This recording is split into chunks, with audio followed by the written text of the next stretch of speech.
Hi, this is Chad Burton with Modern Law Practice, and in this video segment, we're going to talk about a fun, somewhat controversial, at least maybe in Facebook groups and lawyers yakking to one another about the concept of non-licensed attorneys doing consultations for the law firm. Lots of words there. However, this is something that's becoming more and more popular with law firms and because oftentimes lawyers realize maybe they shouldn't be the ones doing consultations. Maybe they're not the best salesperson, but they should get somebody else in who's going to be more effective in bringing clients into the firm. With that comes a whole host of thoughts and issues we want to go through as you put those processes and procedures in place for a non-licensed attorney to do those consultations. First of all, you need to think about what are the parameters that will be in place for that person to do the consultation. It is your job to come up with the processes and procedures and the rules they're going to follow. And they need to stick with those, because once they go outside of those, then that can be problematic for the firm. That brings up the question of when does a lawyer get involved and when don't they? Obviously, if a non-licensed attorney is doing the consultation, they cannot give legal advice. And that is up to you to train that person as to where that line is on giving legal advice or not. And obviously, mentioning that there's a line there is overstating the obvious, that this is there is no line. It can be very gray depending upon your practice area, depending upon your state, what constitutes legal advice and what doesn't. But that's up to you to train that individual on what they're allowed to say and what they're not allowed to say. It's going to vary by practice area. It's going to vary by your state.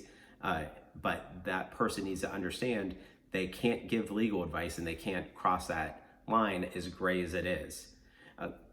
One of the other areas you need to think about in when to get involved in the consultation process it has to do with fees.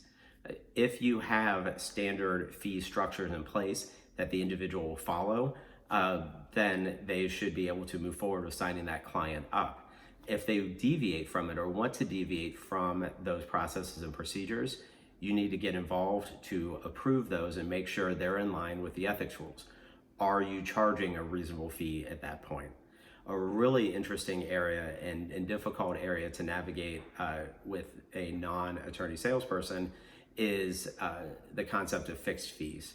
If you want to do fixed fees and making the judgment on what's the appropriate amount for that case, that's where you want to get involved, as opposed to leaving that judgment up to the person, the non-licensed professional who's doing those consultations, because you really want to make sure that that's being done properly, so that the ethics rules are being followed at that point.